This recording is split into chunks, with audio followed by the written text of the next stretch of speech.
Hello, this is Michelle with PaperStampInk. Welcome to day 2 of my 30-day challenge.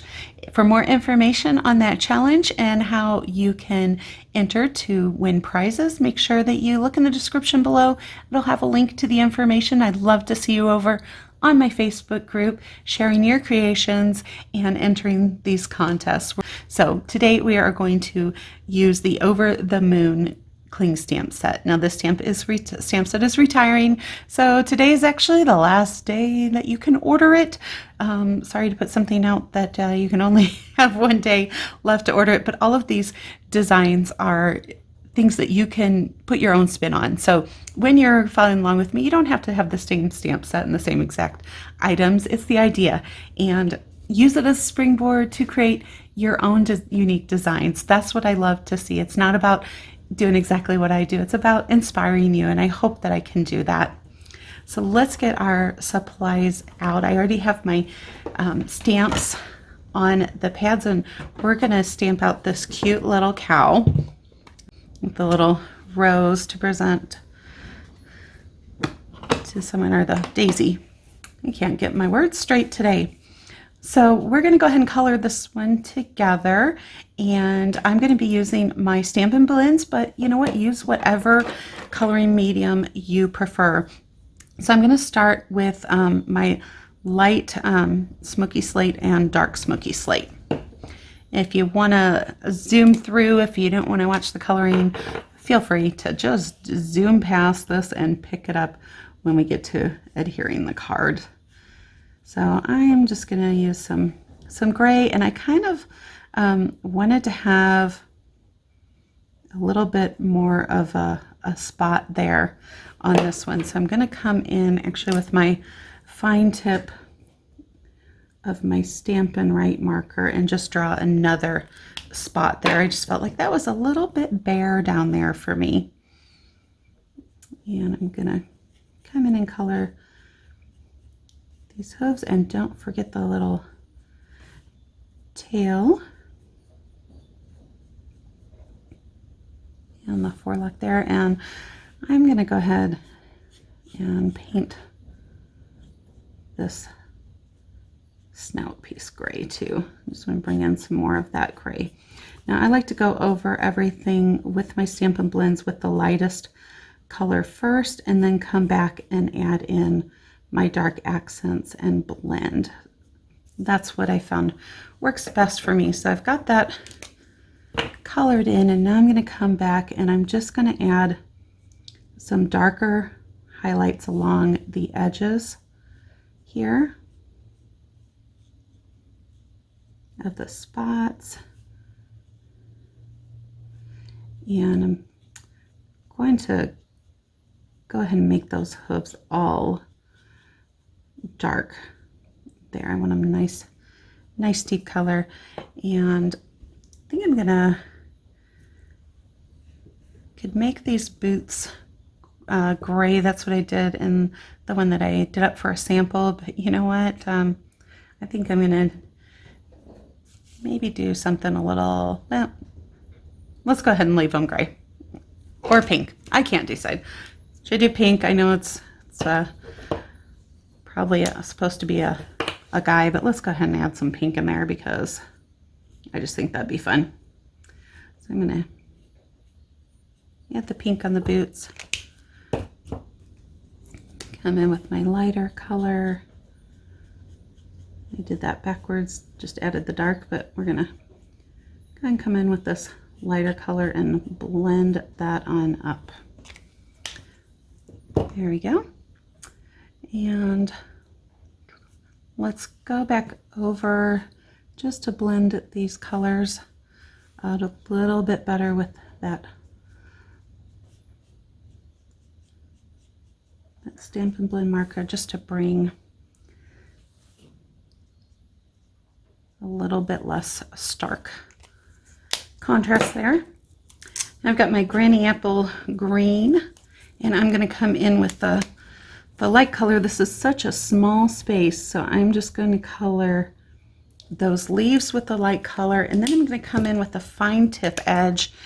I love that we've got these fine tips on these as well, and use the darker color just to add the veining in there. So I got outside that a little bit. I don't have my blender, my 0 pen handy that will push back that color, but that's definitely an option to push that color back in a little bit when you get outside the lines. Trying to do this probably a little bit faster since I'm on camera than I normally do.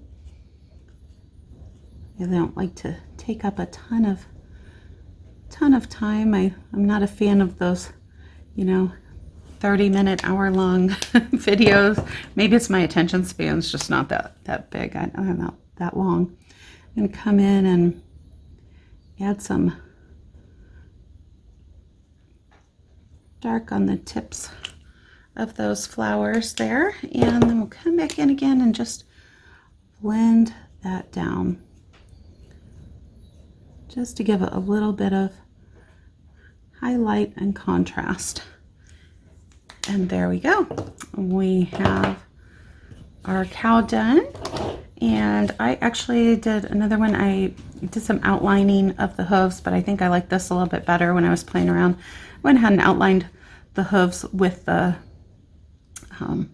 black Stampin' Write marker on that just to give some contrast. So let's go ahead and use the fine tip edge and just make those hooves a little bit more distinctive on that edging there. I did go ahead and cut this out with the oval, so we're going to go ahead and use this one to make our card with the stitched oval dies. And I also stamped our sentiment, "You're utterly fantastic." Isn't that cute? That came in that set too. So let's go ahead and get our papers, and for this I have a matting layer, and then I use this Tone on Tone Designer Series paper. I believe it was from the Perennial Essence Designer Series paper, but again, use whatever papers you have on hand. So I have a solid matte layer, and then I have a Tone on Tone layer that I am going to put down at the bottom of this panel, just like that. And then I'm going to bring in a piece of ribbon, and all these measurements will be in the description for you as well over on my blog, so don't feel like you have to scribble them down. And we're going to go ahead and put this gray granite ribbon on here. I'm just going to wrap that around the back, and I should grab my tear and tape because it's going to work a lot better to hold that on. Okay, I'm back with my proper supplies, and the way I like to use this for ribbons is I just like to put a piece of that tear and tape right over the top of the ribbon, and that holds it down just so nicely with that.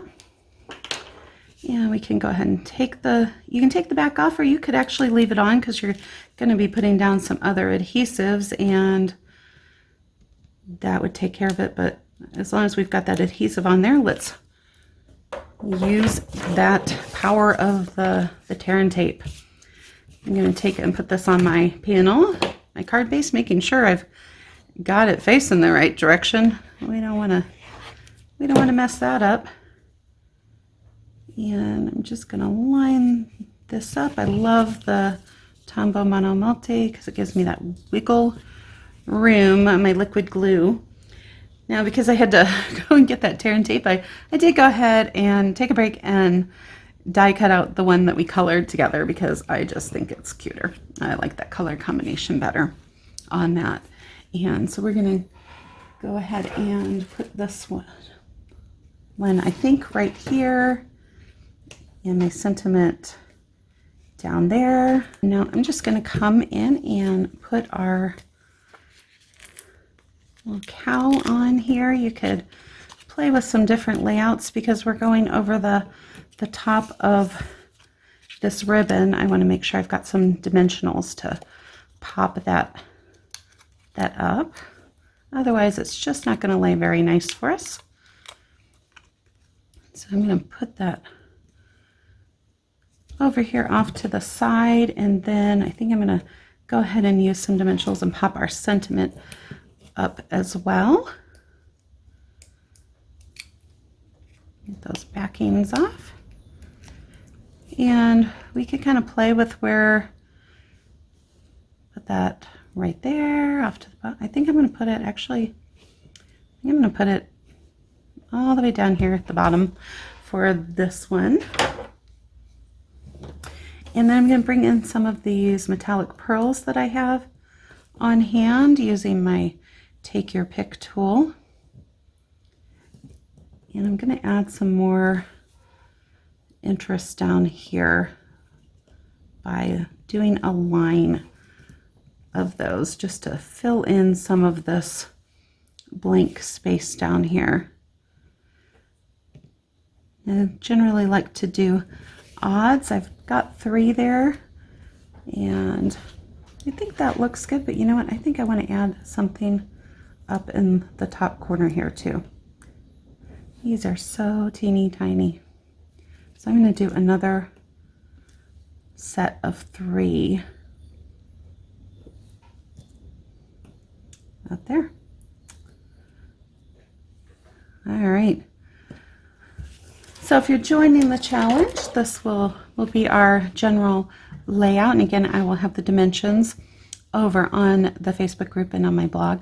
And so we're going to have an image, a sentiment, some kind of ribbon, or it could be a piece of cardstock or a piece of designer series paper that's going to split the panel, and then some embellishments. That's the general idea, but hey, I'd love to see what you guys come up with to make this card your own. I hope that you enjoyed this. If you did, give me a thumbs up and tell me hello. Let me know if you're going to be participating in the challenge. I hope to see you over on that group. Until we talk again, make sure you grab your paper, stamp, and ink and do something creative.